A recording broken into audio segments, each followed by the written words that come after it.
Well, now that the Vice President Kamala Harris is running for president, a lot of people want to know a little bit more about her background. What about her father, her mother, grandparents, sisters? Does she have any brothers, etc.? Any skeletons in the closet? So in this video, I'm going to be examining Kamala Harris's family and some of the things that you may or may not know. Well, what we know so far is that her father is an economist, or was an economist before he retired. He was also a professor, and her mother was a scientist. So her parents were professionals achieving PhD degrees. Her sister is a lawyer. Let's get into the video. Smash those bells for me, like and share the video as you come onto the channel, and don't forget to turn on your notification bell so when I drop the next video, you will be the first one to be notified. He is a Jamaican-American economist and professor emeritus at Stanford University, originally from St. Ann's Bay, Jamaica. This article is by Jeff Stein from the Washington Post. The debates stretched late into the evening and sometimes well past midnight. At their offices in Jamaica's capital city, after the nighttime cleaners had come and gone, Gladstone, Flooney, Hutchinson and his colleague Donald J. Harris would lock horns over technical questions related to the Caribbean nation's economic development, how to diversify exports, options for tax reform, what might boost worker productivity.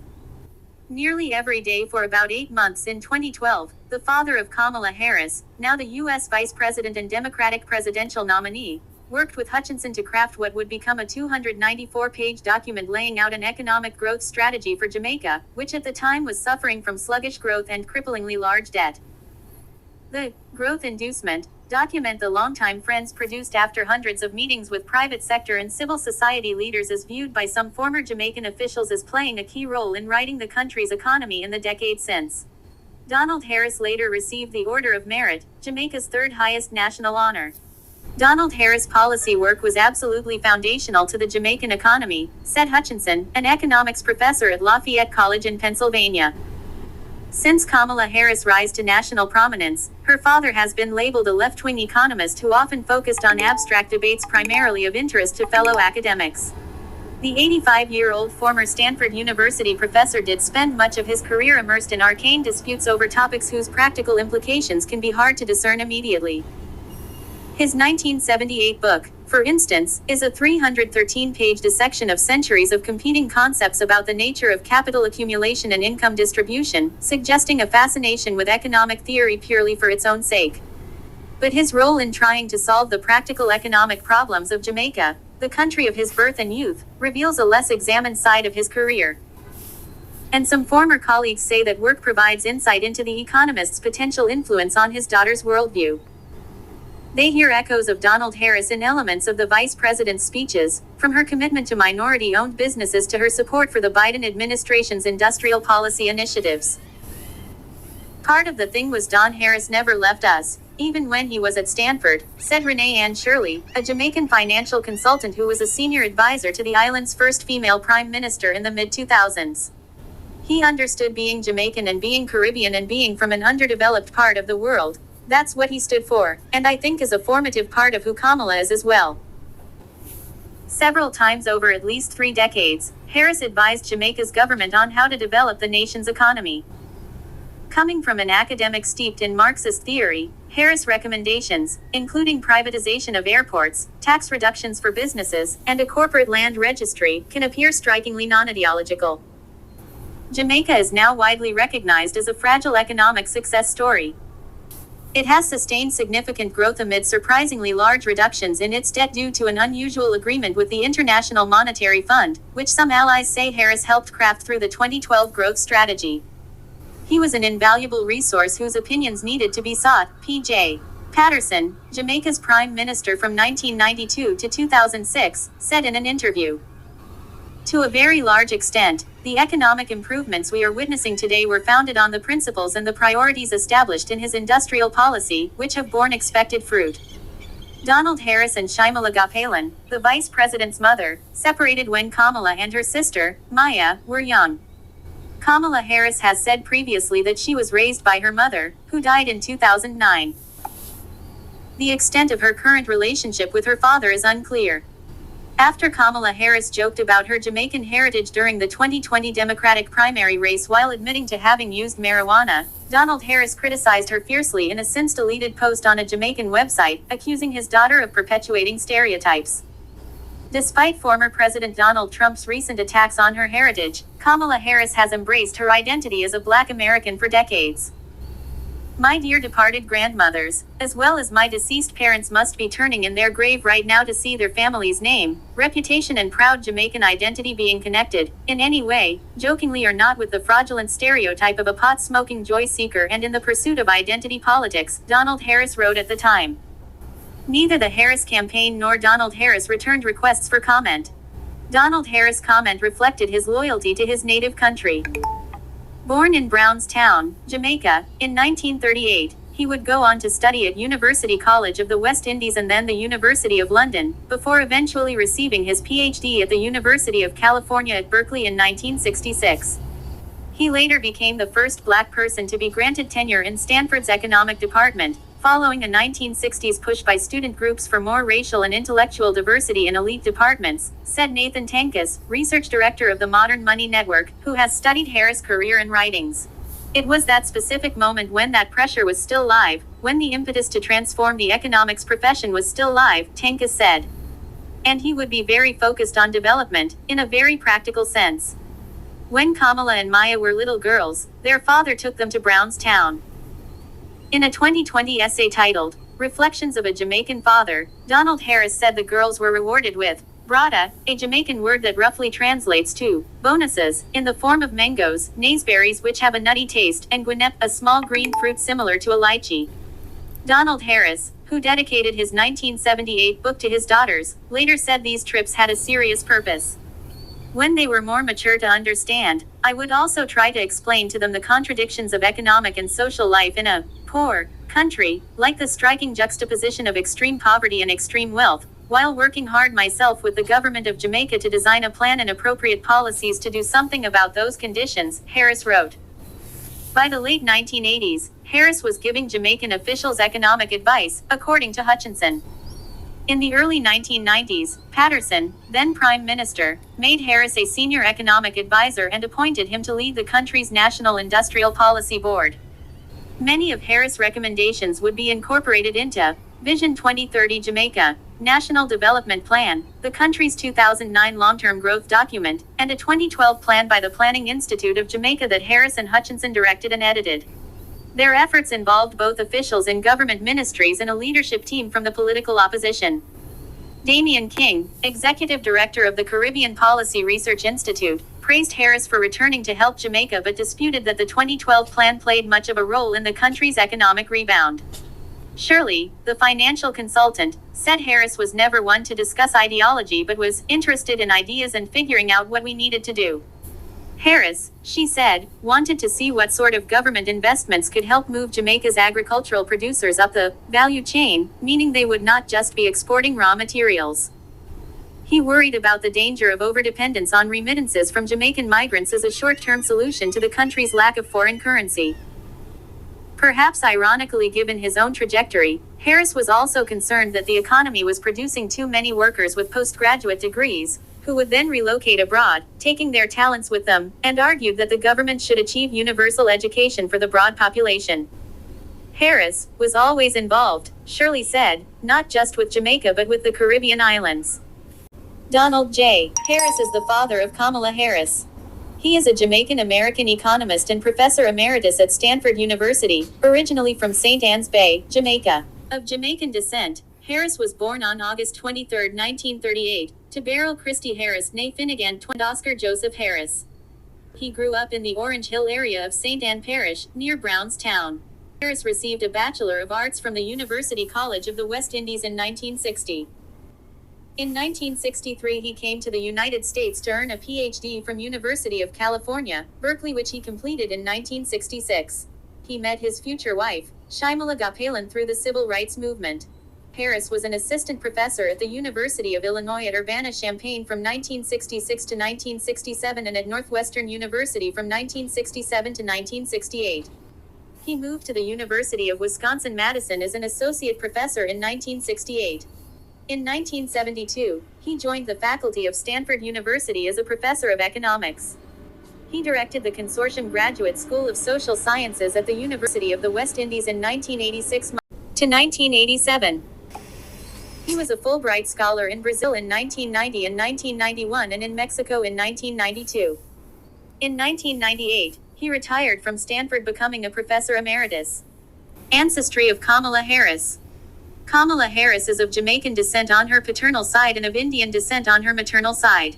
Donald J.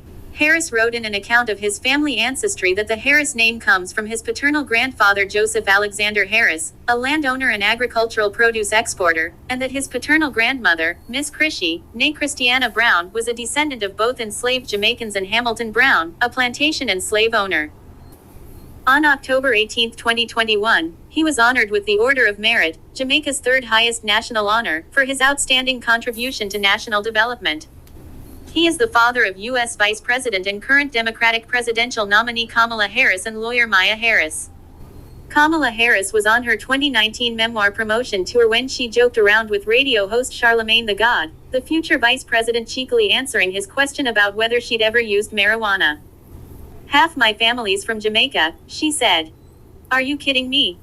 The man responsible for that half of the family, however, the politician's father, economist Donald J. Harris, wasn't laughing. Despite his virtual invisibility throughout Harris's political rise, her father chose that moment to raise his head above the parapet. He sent a letter to a media outlet in his native Jamaica, publicly scolding her like a naughty child. "My dear departed grandmothers, whose extraordinary legacy I described in a recent essay on this website, as well as my deceased parents, must be turning in their grave right now to see their family's name, reputation and proud Jamaican identity being connected, in any way, jokingly or not, with the fraudulent stereotype of a pot-smoking joy-seeker and in the pursuit of identity politics," he wrote. His daughter's representatives made no comment at the time, at least not publicly, and the professor again went silent. "I have decided to stay out of all the political hullabaloo by not engaging in any interviews with the media," he wrote in an email reviewed at the time by Politico. And it seems he stayed true to his word. There's been nary a peep from the 85-year-old Stanford emeritus professor as his daughter's White House campaign makes waves across America. The weed brouhaha, however, seems a nod to a long-term fraught relationship between the two, even if the seeds for Harris's political aspirations can be clearly seen from the early days of her parents' university courtship. Donald broke academic barriers a generation before his ceiling-shattering daughter. Born in Jamaica in 1938 and raised in St. Ann Parish, he was descended on his father's side from planter and slave-owning politician Hamilton Brown, founder of Brownstown on the island. The academic has credited his grandmothers as his greatest early influences. His father's mother, Miss Chrishy, born Christiana Brown, owned a dry goods store on the main street of Brownstown and sparked my interest in economics and politics simply by my observing and listening to her in her daily routine, he wrote in 2018, including listening to her chats about politics with family and friends. Donald spent summers on a cane farm run by his maternal grandmother, Iris Finnegan, which sparked his interest in the role sugar played in the country's economy, including its slave trade. It was this early intimate exposure to operation of the sugar industry at the local level of small-scale production with family labor and free-wage labor, coupled with my growing curiosity about how these things came to be, that led me, once I started reading about the history of Jamaica, to a closer study of the sugar industry, he wrote in Jamaica Global. I came then to understand its origin as a system of global production and commerce, based on slave labor, with Jamaica as a key component of that system from its very start. He attended the University of the West Indies before graduating from the University of London and later earning a PhD from UC Berkeley. It was at Berkeley where he met Kamala's mother Shyamala Gopalan, who'd left her home in India as a teenager in 1958 to pursue a doctorate in nutrition and endocrinology. She fell in love with Donald, her first boyfriend, in that most American way, while marching together for justice in the civil rights movement of the 1960s, Harris said in her 2020 Democratic National Convention speech. The foreign students were active in leftist circles at Berkeley, and Shyamala was welcomed into black groups as a person of color who'd grown up under the colonial system. She was part of the real brotherhood and sisterhood. There was never an issue, one of the couple's contemporaries, Aubrey Labrie, told the New York Times in 2020. She was just accepted as part of the group. Another member, Ann Williams, called Donald reserved and academic in his presentation, while Shyamala was warm and charming, according to the Times. There was no doubt about that. They were very much together, very much in love, added another academic they'd known at the time, Baron Meghnad Desai. The couple married, then welcomed Kamala in 1964, followed by her sister Maya 2 years later. They brought the young sisters to visit family in Jamaica, where Donald retraced with them the steps of his upbringing in the hopes of sharing the lessons I had learned along the way, he wrote in Jamaica Global Online. He wanted his daughters to know they could do anything, although he may not have expected the answer to be the President of the United States. His lessons went beyond their personal aspirations and were meant to awaken a broader sense of social awareness and responsibility, he wrote. Her parents' marriage was rapidly dissolving, and they separated when Harris was around 5, when her father took a job at the University of Wisconsin. The couple divorced several years later, and the economics professor worked at other Midwest universities before joining the faculty at Stanford. I've often thought that had they been a little older, more emotionally mature, maybe the marriage could have survived, Harris wrote of her parents. But they were so young. My father remained a part of our lives. We would see him on weekends and spend summers with him in Palo Alto. But it was really my mother who took charge of our upbringing. She was the one most responsible for shaping us into the women we would become. Her mother is the one she speaks of most often during speeches. And Donald rarely appears in the rest of Harris' memoir, although Harris describes the divorced kid's dilemma of inviting both of her parents to her college graduation, even though I knew they wouldn't speak to each other. Her mother was late and Harris feared she might not attend because she didn't want to see her ex-husband. Instead, Shyamala, usually a casually dressed scientist, made a late entrance in a very bright red dress and heels. Donald has protested that he was barred from more involvement in his daughters' lives, blaming family laws at the time that usually favored the mother. As he wrote in Jamaica Global, the early phase of interaction with my children came to an abrupt halt in 1972 when, after a hard-fought custody battle in the family court of Oakland, California, the context of the relationship was placed within arbitrary limits imposed by a court-ordered divorce settlement based on the false assumption by the state of California that fathers cannot handle parenting, especially in the case of this father, a Negro from Dow Islands was the Yankee stereotype, who might just end up eating his children for breakfast. Nevertheless, I persisted, never giving up on my love for my children or reneging on my responsibilities as their father, he wrote. Following their early visits to Jamaica, he wrote, in later years, when they were more mature to understand, I would also try to explain to them the contradictions of economic and social life in a poor country, like the striking juxtaposition of extreme poverty and extreme wealth, while working hard myself with the government of Jamaica to design a plan and appropriate policies to do something about those conditions. And the extent of Donald's involvement in the policies of his native island has been more extensively highlighted in the wake of his daughter's presidential campaign. He successfully continued his academic career at Stanford, becoming the first black scholar to receive tenure at the university's economics department, reported the New York Times, calling him a prominent critic of mainstream economic theory from the left. The Stanford Daily, reporting in 1976, described him as a Marxist scholar, and said there was some opposition to granting him tenure because he was too charismatic, a Pied Piper leading students astray from neoclassical economics, the outlet wrote. Alongside his academic career, he was advising the government in Jamaica, according to the Washington Post. Donald Harris' policy work was absolutely foundational to the Jamaican economy, Gladstone, Flooney, Hutchinson, an economics professor at Lafayette College in Pennsylvania who worked with him, told the outlet. He said Donald began advising Jamaican officials by the late 1980s. In the early 1990s, the Prime Minister made Harris a senior economic advisor and the head of the country's National Industrial Policy Board, according to the Post. Renee Ann Shirley, an advisor to the Prime Minister a decade later, told the New York Times she recalled reading his work as far back as 1965. In 3 years, he got tenure, think about it, a black man, and then he left and went to go to Stanford. He is a big thing for us, Shirley said. He pushed the boundaries. He was way ahead of his time. And now his daughter is pushing her own boundaries, vying to become not just the next president but the first woman, the first Asian and the first black woman president. When I was a little girl, my father wanted me to run free, the vice president wrote in her memoir. He would turn to my mother and say, "Just let her run, Shyamala." And then he'd turn to me and say, "Run, Kamala. As fast as you can. Run." And I would take off, the wind in my face, with the feeling that I could do anything. Shyamala Gopalan, December 7, 1938 to February 11, 2009, was a biomedical scientist at the Lawrence Berkeley National Laboratory, whose work in isolating and characterizing the progesterone receptor gene has stimulated advances in breast biology and oncology. She was the mother of Vice President of the United States Kamala Harris and Maya Harris, a lawyer and political commentator. Shyamala was born on December 7, 1938, in Madras, Madras Province, British India, present-day Chennai, Tamil Nadu, India to P.B. Gopalan, a civil servant, and Rajam, her mother. Her parents were from two villages near the town of Manargudi in Madras Province.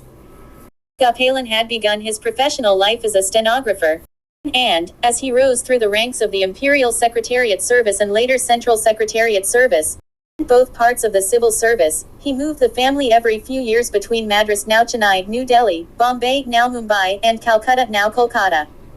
He and Rajam had an arranged marriage, but according to Shyamala's brother, Balachandran, their parents were broad-minded in raising the children, all of whom led somewhat unconventional lives. Gifted singer of Carnatic music, Shyamala won a national competition in it as a teenager. Shyamala studied for a Bachelor of Science in Home Science at Lady Irwin College, University of Delhi. Her father thought the subject, which taught skills considered helpful in homemaking, was a mismatch for her abilities. Her mother expected the children to seek careers in medicine, engineering, or law. In 1958, aged 19, Shyamala unexpectedly applied to a master's program in nutrition and endocrinology at the University of California, Berkeley, and was accepted. Her parents used some of their retirement savings to pay her tuition and board during the first year. Lacking a phone line at home, they communicated with her by aerogram after her arrival in the U.S. She earned a Ph.D. in nutrition and endocrinology at UC Berkeley in 1964. Shyamala's dissertation, which was supervised by Richard L. Lyman, was titled The Isolation and Purification of a Trypsin Inhibitor from Whole Wheat Flour. Shyamala conducted research in UC Berkeley's Department of Zoology and Cancer Research Lab. She worked as a breast cancer researcher at University of Illinois Urbana-Champaign and University of Wisconsin. She worked for 16 years at Lady Davis Institute for Medical Research and McGill University Faculty of Medicine. She served as a peer reviewer for the National Institutes of Health and as a site visit team member for the Federal Advisory Committee. She also served on the President's Special Commission on Breast Cancer. She mentored dozens of students in her lab. For her last decade of research, Shyamala worked in the Lawrence Berkeley National Laboratory. Shyamala's research led to advancements in the knowledge of hormones pertaining to breast cancer. Her work in the isolation and characterization of the progesterone receptor gene in mice changed research on the hormone responsiveness of breast tissue. In the fall of 1962, at a meeting of the Afro-American Association, a students' group at Berkeley whose members would go on to give structure to the discipline of Black Studies, propose the holiday of Kwanzaa, and help establish the Black Panther Party, Shyamala met a graduate student in economics from Jamaica, Donald J. Harris, who was that day's speaker. According to Donald Harris, who is now an emeritus professor of economics at Stanford University, "We talked then, continued to talk at a subsequent meeting, and at another, and another." In 1963, they were married without following the convention of introducing Harris to Shyamala's parents beforehand or having the ceremony in her hometown. In the later 1960s, Donald and Shyamala took their daughters, Kamala, then 4 or 5 years old, and Maya, 2 years younger, to newly independent Zambia, where Shyamala's father, P.B. Gopalan, was on an advisory assignment. After Shyamala and Donald divorced in the early 1970s, she took her daughters to India several times to visit her parents in Chennai, where they had retired. The children also visited their father's family in Jamaica during their childhood. Wanda Kagan, one of Kamala's high school friends in Montreal, described how after she told Kamala her stepfather was molesting her, Shyamala insisted she move in with them for her final year of high school. Kagan said that Shyamala helped her navigate the system to get the support she needed to live independently of her family. Death. Shyamala died of colon cancer in Oakland on February 11, 2009, at age 70. She requested that donations be made to the organization Breast Cancer Action. In 2009, Kamala Harris carried her mother's ashes to Chennai on the southeastern coast of peninsular India and scattered them in the Indian Ocean waters. So Kamala Harris is finding herself in the same predicament that a lot of mixed children find themselves in. You're not white enough to be called white, not black enough to be called black, not Indian enough to be called Indian, not Spanish enough to be called Spanish. You're right there in the middle and nobody will accept you. It's very offensive to me because a lot of black folks are mixed with something. And we all call ourselves black. But we got some Indian in us, we got some Spanish in us, we got some Caucasian in us, but yet we call ourselves black. But Kamala Harris got Indian in her, but oh no! She's now being condemned by black folks, mind you, for calling herself black. While a whole lot of them who are condemning her, if they look into their family roots, they got everything under the sun. And black. And call themselves black. So, to me, it's hypocrisy. Donald Trump says Kamala Harris is not black, she's Indian. But guess what? Her father is black. She cannot choose one or the other. She's right there in the middle. She's a mixed heritage child. She can call herself whatever the hell she wants to call herself, whether black or Indian or mixed heritage, because she got them all in her. Okay, if she chooses to call herself black, then doggone it, that's what she is. She black. If she got 1% black blood in her, guess what? She black. So Donald Trump, suck it up, buddy. This is a black woman you're running against. On that note, I'm over and out. Don't forget to hit the like bell before you leave and subscribe if you haven't done so as yet. I'll see you all in the next one. Thank you for watching.